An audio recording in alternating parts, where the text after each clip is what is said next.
Sir sir ನಮಸ್ತೆ. ನಾನು ಶ್ರೇಯಸ್ ಪಾಟೀಲ್ ಅಂತ ಶ್ರೀ ರಿಯಾಲಿಟಿಯಿಂದ. ಜಗದೀಶ್ ಅಂತ. ನಿಮ್ಮ ಬಗ್ಗೆ ಹೇಳಿ ಸರ್. ಜಗದೀಶ್ ಅಂತ ಹೈಕೋರ್ಟಲ್ಲಿ ವರ್ಕ್ ಮಾಡೋದು, ಓಕೆ. ಕೋರ್ಟ್ ಸೆಕ್ರೆಟರಿ ಆಗಿ. ಈಗ ಜಸ್ಟು 2 years ಆಯಿತು ಇಲ್ಲಿ ಇದನ್ನ ಪ್ಲಾಟ್ ತೊಗೊಂಡು 1 year ಸ್ಟಾರ್ಟ್ ಮಾಡಿದ್ವಿ. ನಮಗೆ ನಮ್ಮ ಫ್ರೆಂಡ್ ಒಬ್ಬರು ಇಲ್ಲಿ ಸೆಕ್ಟಾರ್ 1A ತೊಗೊಂಡಿದ್ರು ಸೈಟು, ಅವರು ಯಶವಂತ್ ಅಂತ. ಅವ್ರ ಮುಖಾಂತರ ನಮಗೆ ತೊಗೊಂಡಿದ್ದು ಸೈಟು. ಆಮೇಲೆ ನೀವು ಶ್ರೀ ರಿಯಾಲಿಟಿನೇ ಯಾಕೆ ಚೂಸ್ ಮಾಡಿದ್ರಿ? ಯಾಕಂದ್ರೆ ಧಾರವಾಡಲ್ಲಿ ಸುಮಾರು ಡೆವಲಪರ್ಸ್ ಬಿಲ್ಡರ್ಸ್ ಇದ್ದಾರೆ. ಶ್ರೀ ರಿಯಾಲಿಟಿನೇ ಯಾಕೆ ಚೂಸ್ ಮಾಡಿದ್ರಿ ಸರ್? ಇಲ್ಲ, ತುಂಬ ಕಡೆ ಒಳ್ಳೆ ಪಾಸಿಟಿವ್ ಒಪಿನಿಯನ್ ಬಂತು. ಲೀಗಲಿ ಅಥವಾ ಡಾಕ್ಯುಮೆಂಟ್ ವೈಸು ಎಲ್ಲ ಒಳ್ಳೊಳ್ಳೆ ಒಪಿನಿಯನ್ ಬಂತು. ಯಾವುದೇ ಪ್ರಾಬ್ಲಮ್ ಇಲ್ಲ ಅಂತ. ಈವನ್ ನಮಗೂ ಒಂದು ರೀತಿ ಬೇರೆ ಕಡೆ ಎಲ್ಲ ಚೆಕ್ ಮಾಡಿ ನೋಡಿದಾಗ್ಲೂ document wise it was very good.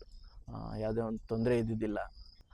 ಆಮೇಲೆ ನೀವು ಇದೇ ಲೊಕೇಶನ್ ಯಾಕೆ ಪ್ರಿಫರ್ ಮಾಡಿದ್ರಿ? ಏನು ಹೈವೇಗೆ ಹತ್ತಿರ ಆಗುತ್ತಂತ? ಹೈವೇ ಹತ್ರ ಇದೆ, ಮತ್ತು ತುಂಬ ಕಾಮ್ ಇದೆ ಏರಿಯಾ, ಮತ್ತು ಸುತ್ತಮುತ್ತಲು ಒಳ್ಳೆ ಅಟ್ಮಾಸ್ಫಿಯರ್ ಪ್ಲೆಸೆಂಟ್ ಇದೆ, ಅದಕ್ಕೋಸ್ಕರ ಚೆನ್ನಾಗಿದೆ. ಮತ್ತು ಎಲ್ಲದಕ್ಕೂ ಹತ್ರ ಇದೆ, ಹೈವೇಗೂ ಹತ್ರ ಇದೆ, ಮತ್ತು ಸಿಟಿಗೂ ಒಳ್ಳೆ ಕನ್ವೀನಿಯೆಂಟ್ ಇದೆ, ಮತ್ತು ರೋಡೆಲ್ಲ ಚೆನ್ನಾಗೇ ಮಾಡಿದ್ದಾರೆ.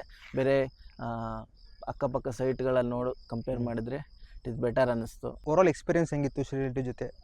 ಚೆನ್ನಾಗಿತ್ತು. ಥರ ಏನು ಒಂದ್ಸಲ blindly we can go for buying ಅಂತ ಅನ್ನಿಸ್ತು. Okay, thank you sir. Thank you.